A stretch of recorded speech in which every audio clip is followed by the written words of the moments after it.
Hey everybody, this is John. You just finished the chapter on gaps, and so here's a little bit of extra information for you on gaps. A couple things that weren't included in the books, or it's actually a couple things I get a lot of questions on. So one of the things I get a lot of questions on is the pre-market volume. So let's take a look at that.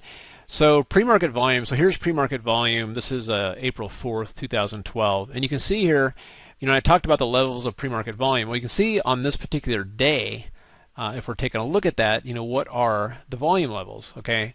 And what I'm talking about here, pre-market, is literally before the cash session. Okay, so the cash session starts at 8:30. Okay, and what you're looking at then is before the cash session. Okay, so right here is like 8:25. Okay, and everything like that. So before the cash session, what you're looking at here is, right here it's like, wow, there's, in terms of volume right there, you have 25,000 shares just in this 5 minutes pre-market. So you got 25,000, let's call that 20,000. Here's another 25,000. So right here you can see there's well over 100,000 shares traded in pre-market. In fact, we're approaching 200,000 shares traded in pre-market. That's heavy volume, okay? And then you can see, of course, when the cash session opens, that's when the big volume comes in. But the pre-market volume, that is what we're really interested in, just to seeing how much pre-market volume there is, because if there's more than normal, that's going to tell us that there's some serious activity. Well, what happened today? Well, the markets gapped down. Okay, you had large pre-market volume, and on a day like this is the S&Ps, there's a high probability that we do not fill the gap. Okay, so what happened today? We came along, and we didn't fill the gap. Okay, in fact, we didn't come anywhere near filling the gap. Now, a couple of things here. One, it does leave an open gap that needs to be filled, okay, up here at around 1407. So that can become a target here in the near future if this market starts to show some legs. But the main thing is that when this gap down took place, we were not interested in buying it because we knew that there was high pre-market volume. Okay, so this is one way to look at pre-market volume, is just kind of keep an eye on literally the pre-market volume on the key stocks. Now, the other thing you can do is, this is how I would do it in TradeStation. It's similar in other platforms as well, is you can sit there and say, okay, here's Apple and the different stocks that you're looking at, and then just come over here and just look at volume, the total volume. Now, what's going to happen is it depends when you look at this. Right now I'm doing this video, it's 8:30 at night, so that was the volume for today. But what's going to happen is tomorrow morning when the pre-market session starts, like around 8, you'll start seeing some volume adding up here, and you may see something that says, like say 36,000 shares. And what you can do is you just look at that number right before, 5 minutes before the open, and that'll be kind of like the total accumulated amount of shares that have been trading up until that point in time, starting with pre-market. So what it does essentially is it just adds up all this for you.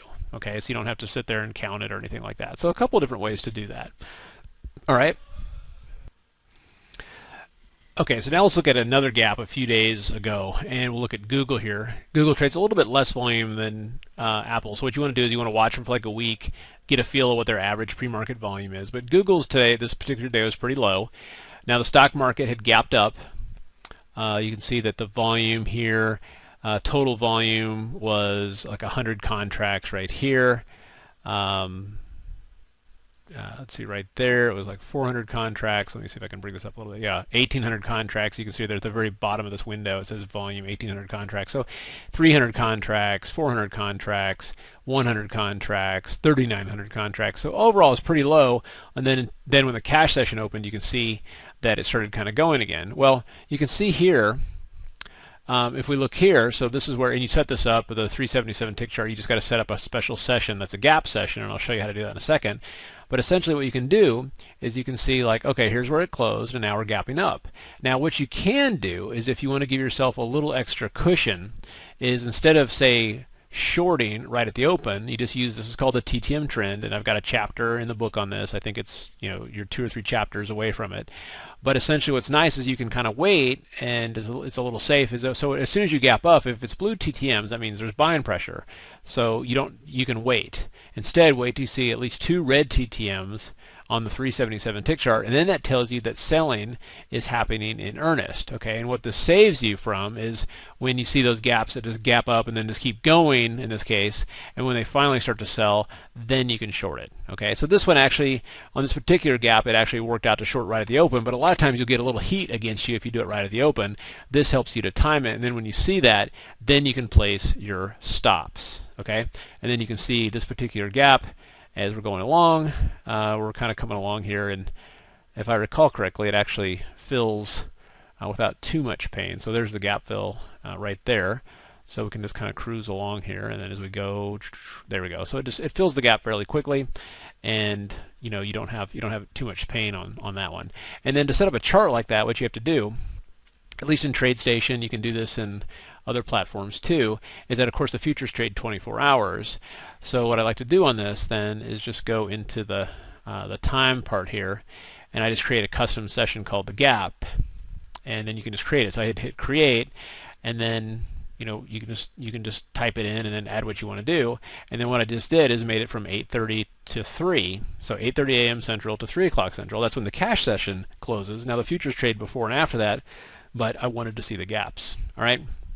So that's a couple of things that can help you out with the gap. Again, the first thing is looking at the pre-market volume.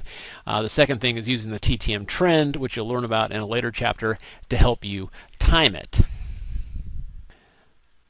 And then the last thing I wanted to talk about on the gaps, and this is something I didn't really cover so much in the gap strategy, was that you can do it on individual stocks as long as the stock is moving with the market. All right. So on this particular day, the stock market gapped up, and so did Google, and Google gapped up like $4. Okay, it's a nice gap. Now, on something like this, what I like to do is I see a situation like this. Well, you could certainly buy puts on Google and then look for a gap fill. But what I like to do is actually sell a, selling naked calls, of course, is tough on a stock like Google because the margin is so significant.